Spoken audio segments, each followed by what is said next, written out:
Donc voilà, hein, on prend un peu d'alcool, enfin l'alcool ou du white spirit, et puis on vient un petit peu badigeonner un petit peu la puce partout, de façon à essayer d'enlever le maximum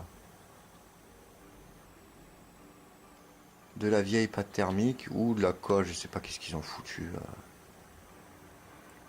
sur ce truc. Là aussi, il y a un genre de mousse colle, donc bon, je sais pas si je vais le laisser ça par exemple, parce que ça permet un petit peu l'étanchéité, surtout le flux d'air avec le processeur derrière. Le ventilateur et l'air a tendance à venir un peu comme ça. Attendez, je vais dézoomer un peu pour expliquer. Donc il faut imaginer un petit peu le gros bloc ici. Enfin, il est plus ou moins comme ça parce que bon, pour le câble là-bas. Voilà, dans son empattement.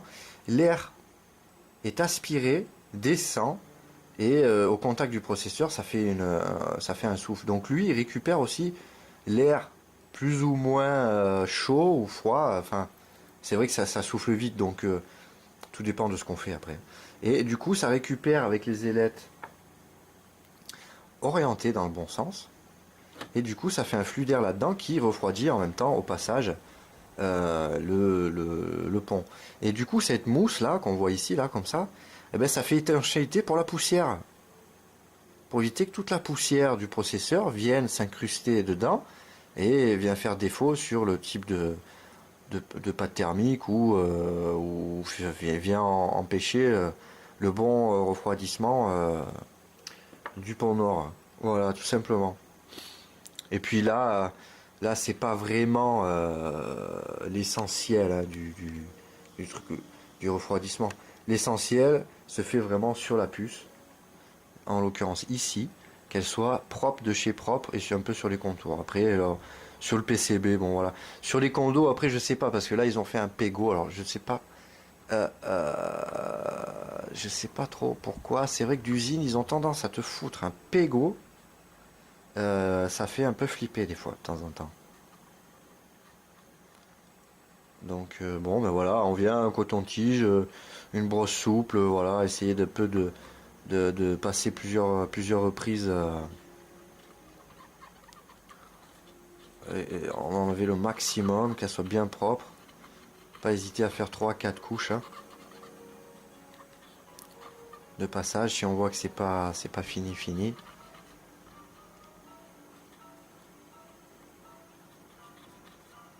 Voilà, on change de coton-tige par exemple. On rembibe un peu sur les sécurités là. Alors je sais pas quel effet ça a là, vraiment la pâte thermique. D'après ce que j'ai entendu un peu partout, enfin la pâte thermique sur les sécurités et puis les condensateurs, enfin tout le truc qui se passe autour. Et du coup, c'est vrai quand les pièces d'usine, bien souvent quand le PCB, enfin tous les contrôleurs et condensateurs sécurité qui sont là, euh, presque à coller à la puce, la pâte thermique d'usine a tendance à se dispatcher sur ces micro-puces, quoi. Donc, quel impact vraiment important sur là-dessus, je sais pas. Donc, j'essaye de gratter un peu au maximum là, ce truc-là.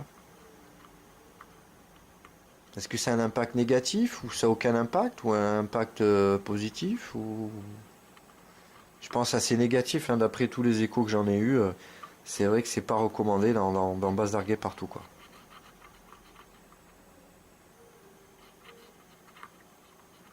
Par contre, je tiens à signaler que si vous faites ça à la maison, surtout faites attention au processeur qui est au-dessus, au socket. Hein. Surtout ne pas mettre de tournevis, de liquide, de n'importe quoi là-dedans. C'est primordial. C'est interdit, c'est travailler propre et minutieux. Sinon, vous allez avoir certains soucis. Voilà. Donc là, ben, je suis en train de sécher un peu. Hein. En gros, le chipset, tout ça. Et puis on peut voir que ben, il a l'air pas si mal. Hein. Donc je pense que je vais le laisser sécher et je repasserai un petit coup pour bien le fignoler bien propre. Et puis voilà. Donc je vous reprends, après je vais passer un petit coup d'aspirateur là tout autour, parce qu'on voit encore un peu des moutons là sur la sortie VGA intégrée à la carte mère, d'ailleurs qui est bouchée, avec un type de vis à étoile, ce qui me paraît assez bizarre. C'était comme ça à l'époque, qu'est-ce que vous voulez faire? Un bon petit coup d'aspi avec une brosse souple sur l'aspirateur. Et puis voilà, histoire de la faire bien propre, nickel.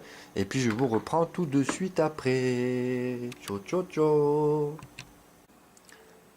Et on se retrouve après un petit nettoyage de la carte mère en elle-même, hein. Voilà, un petit coup d'aspi avec une brosse souple au bout, hein. Du coup, voilà, passer bien propre tout autour pour enlever le maximum de poussière dans tous les connecteurs qu'il y a. Et puis voilà quoi. Tant qu'à faire, elle est démontée. Hop, hop, hop, un petit nettoyage. Donc on va s'attaquer maintenant à la pâte thermique et la remise en place du ventirad sur le pont nord, qui est très important d'ailleurs, hein. Donc, bah, toujours pareil, hein, on vient, on fait une petite noisette au milieu, hop.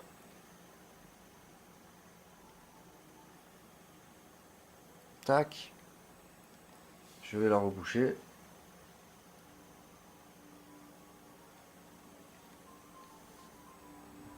J'ai l'impression qu'elle est un peu trop, hein. Un petit chouïa trop. Donc je raspire un peu ma seringue de façon à enlever le surplus, que je crois. Voilà, diminuer un petit peu la boule. Ok. Je reprends mon ventirad que j'ai préalablement bien nettoyé, hein. C'est clair, on va pas remettre un truc. Je récupère là l'emplacement visuel où je vais laisser la mousse qui est tout autour de ce ventirad, de façon à récupérer le même emplacement. Donc on s'axe dans les trous prévus, on le bouge un petit peu, de façon à ce que la pâte puisse venir s'étaler d'elle-même. J'ai enlevé le zoom parce que je pense que c'est bon. Voilà, on lève un peu la carte mère, on met la main en dessous et on vient appuyer sur les clips plastiques. Hop, et un, et deux. Et du coup, il revient à son emplacement d'origine. Nouvelle pâte thermique et puis c'est reparti comme en 40. Donc on va faire la même pour le processeur. Voilà. Bon, j'espère que la caméra ne fait pas flou, mais bon, ça après. Donc processeur qu'on avait nettoyé juste avant. Enfin juste avant. Ouais, juste avant. Donc voilà, hein, tout beau, tout propre.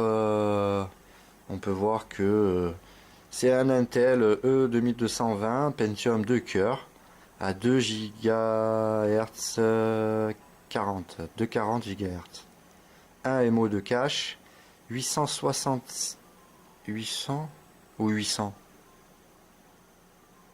Enfin, je sais plus qu'est-ce que c'est ces termes. Je crois que c'est des millihertz aussi, fréquence de calcul. Enfin, je sais plus bien. Il faudrait que je me renseigne. Donc bon, on voit qu'on a un détrompeur avec un rond ici, deux petits ronds là de ce côté. Donc on va ouvrir déjà le socket. Hein, déjà, ça, pas de social avec ces sockets là. Hop, on lève. Attention à pas foutre de la merde là-dedans. On a une petite languette, vous voyez, pour lever, pour nous aider. Tac, et voilà. Et ensuite, si on ne sait plus dans quel sens il va, on regarde si on voit un détrompeur quelque part, et je n'en vois pas. Ou c'est de ce côté. Vous voyez, un détrompeur en plastique qui sort là, un détrompeur en plastique qui sort de l'autre côté, et sur le processeur, on a des... Sur le côté, on a des genres de broches sur le PCB. Donc, de logique, il vient comme ceci. Donc, à placer délicatement. Et voilà. Et des trompeurs, là, donc on peut voir ici, là, qui a un cran plastique qui vient s'incruster dans le PCB. Et de l'autre côté, pareil, hein, on voit que le truc, il est à sa place. Donc, eh bien, on referme la capote.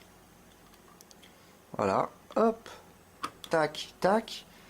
Vu que j'ai mis mes doigts encore comme un âne sur le capot, on voit mes traces de doigts. Enfin, j'ai des empreintes, donc c'est pas très bon pour le processeur, pour la pâte thermique, quoi, du moins.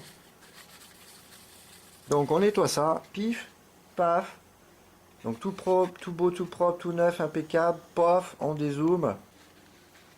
Préalablement, je vais ressécher pour éviter tout défaut